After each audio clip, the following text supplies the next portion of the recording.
Hello दोस्तों, तेज किसान मित्र YouTube channel में आप सभी का स्वागत है। आज आप लोगों को बहुत ही अच्छे जानकारी देना चाहते हैं कि आप लोगों को उड़द की खेती कैसे करें और कौन से बीज का चयन करें। साथ आपकी खेत की मिट्टी कैसी होनी चाहिए, उसके साथ आप मिट्टी की जुताई कैसे करें और उसमें जल निकासी की व्यवस्था।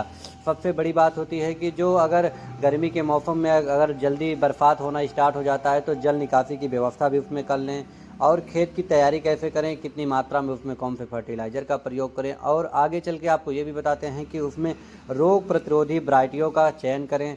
तो आप लोग वीडियो में बने रहें और वीडियो को स्टार्ट करते हैं। तो जो भी हमारे किसान भाई यूट्यूब चैनल पर नए आए हुए हैं, फेसबुक चैनल पर नए आए हुए हैं, वो फेसबुक चैनल को फॉलो करें और यूट्यूब चैनल को सब्सक्राइब करें। सभी किसान भाइयों का दिल से बहुत बहुत धन्यवाद।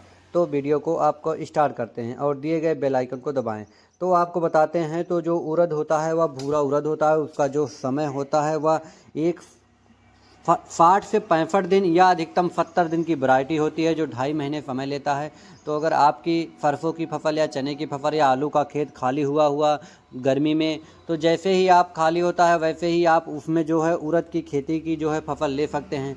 अधिकतम राज्यों में देखा गया है कि जो उड़द की खेती है वह बरसात के मौसम में की जाती है, लेकिन जो समतल भूमि होती हैं, ज़मीनें होती हैं, उसमें बहुत सारे किसान क्या होते हैं कि या आपके इस समय गर्मी के मौसम में भी उड़द की फसल लगा देते हैं, जिससे उनको अधिकतम मुनाफा मिलता है। तो आप लोग खेत की तैयारी के लिए आपको बता देना चाहते हैं कि पहले उसमें आप गहरी जुताई फार से कर लें। गहरी जुताई करने के बाद ही आप उसमें बुआई करें। बुआई की विधि में आप जीरो ड्रिल का इस्तेमाल कर सकते हैं या आप छिटकुआ बीज से बुआई कर सकते हैं। तो अगर आप उसमें सुपर फीडर से बुआई करना चाहते हैं, सुपर फीडर से बीज और खाद वह पर्याप्त मात्रा में लाइन से लाइन खाद से खाद बीज एक संपर्क में रहता है। अगर आप छिटकुआ बीज से करते हैं तो उसमें भी आप खाद की मात्रा ज़्यादा लगती है, जबकि उत्पादन कम होता है। तो ये हो गया बीज के बारे में। अब आपको ये भी बता देना चाहते हैं कि जो बीज है वह आप कई सारी वैरायटियों के बीज आते हैं, लेकिन इस समय अगर गर्मी के मौसम में अगर आप उड़द की खेती करना चाहते हैं और वह तकनीकी बीज से करना चाहते हैं, तो वो लोग उड़द के बारे में कि उसमें ज़्यादा से ज़्यादा आप क्या करें कि जो भूरा उड़द होता है, भूरा उड़द का ही चयन करें। हरा और काला उड़द कम उत्पादन या उसमें ज़्यादा से ज़्यादा रोग लगने की समस्या होती है। और इस समय अधिकतम उत्पादन देने वाली जो गर्मी की इस मौसम में या सीजन में वैरायटी होती है वह भूरा उड़द होता है।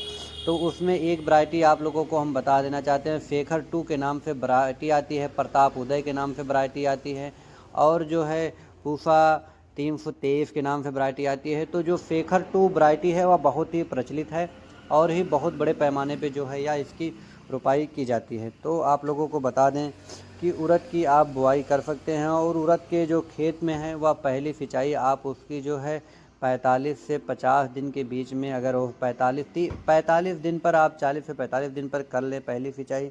और सिंचाई करने के बाद आप उसमें ये देखेंगे कि उसके जो खरपतवार हैं, खरपतवारों के लिए भी आप उसमें किसी प्रकार के पेस्टिसाइड का प्रयोग कम से कम करें, उससे बचें। पेस्टिसाइड के प्रयोग करने से गर्म के मौसम में क्या होता है कि पेस्टिसाइड का प्रभाव फसलों पर पड़ता है, जिससे फसलों की उत्पादन क्षमता कम हो जाती है। फूल और फल उस पर भी पेस्टिसाइड का प्रभाव पड़ता है। तो आप पेस्टिसाइड के प्रभाव से बचें, और पेस्टिसाइड के प्रभाव से बच करके आप क्या करें कि ज़्यादा से ज़्यादा मैनुअल अगर अपना हाथों से या निकालना चाहते हैं या मज़दूरों की सहायता से, तो खरपतवार पूर्ण रूप से निकाल लें। खरपतवार निकालने से क्या होता है, उसमें रोग लगने की समस्या नहीं होती है। और अगर किसी प्रकार के उसमें रोग प्रतिरोधक क्षमता या उसमें किसी प्रकार के खरपतवार को निराई गुड़ाई करके पूरी तरह से स्वस्थ कर लें। और पौधों में पहली जब सिंचाई करें तो सिंचाई के पहले भी सिंचाई के बाद भी आप उसमें 30 से 40 किलो नाइट्रोजन की मात्रा दे सकते हैं। और बुआई के समय आपको बता दें, जो उसमें फर्टिलाइज़र का प्रयोग करना है आप लोगों को, वह डीएपी का प्रयोग करें या सिंगल सुपर फास्फेट जो एसएसपी आती है, single super phosphate muriate phosphate, उसका प्रयोग करें। और इफ्को की जो सागरिका आती है, बुआई के समय आप इसका प्रयोग कर लें, तो उससे पौधों का ग्रोथ और पौधों की बढ़वार बहुत अच्छी होती है, जिससे उत्पादन में आपको बहुत ही अच्छा लाभ मिलेगा। तो ये हो गया खाद के बारे में आपको बता दें। खाद के साथ साथ आप सिंचाई पर भी ध्यान दें, सिंचाई के बारे में भी आप लोगों को बता दिया गया। सिंचाई के बाद आप उसमें क्या करें कि खरपतवार का नियंत्रण तो कर ही लें, और उसमें साथ ही साथ सेकेंड जो टॉप ड्रेसिंग अगर आप उसमें नाइट्रोजन देना चाहते हैं तो केवल नाइट्रोजन अगर आप उसमें प्रति हेक्टेयर जो है 25 से 30 किलो नाइट्रोजन जो है दे सकते हैं। और ये भी आपको बता दें कि जो उड़द की फसल दलहनी फसल होती है उसमें नाइट्रोजन स्थिरीकरण की जो व्यवस्था होती है उसमें राइजोबियम जो है गांठें पाई जाती हैं, जिसके कारण नाइट्रोजन स्थिरीकरण नाइट्रेट में वो परिवर्तित कर देता है। और साथ में साथ आप उसमें कम से कम नाइट्रोजन का प्रयोग करते हैं तब भी पौधा एकदम स्वस्थ और हरा बना रहेगा।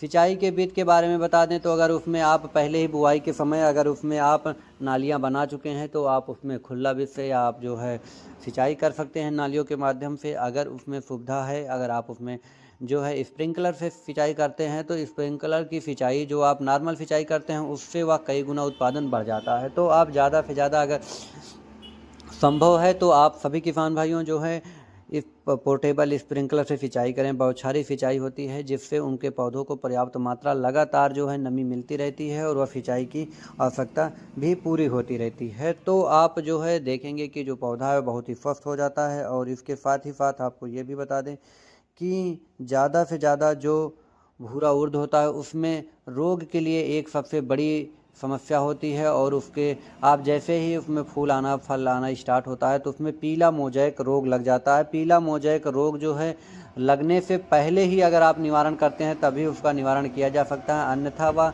निवारण नहीं किया जा सकता है। पीला मोज़ेक रोग जो होता है बहुत ही बड़े पैमाने पर लगता है, तो उसके लिए पहले ही आप उसमें पेस्टिसाइड का प्रयोग कर लें।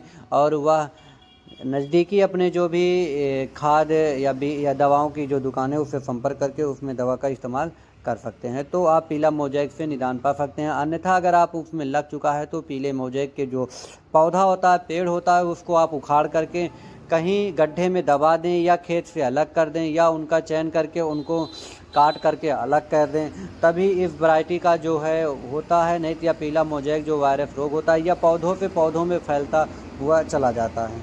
तो आप उसमें उत्पादन भी बहुत ही अच्छा ले सकते हैं। और आपका उत्पादन भी इस बार जो है उड़द की खेती बहुत ही अच्छे पैमाने पे होती है जो दलहनी फसल होती है।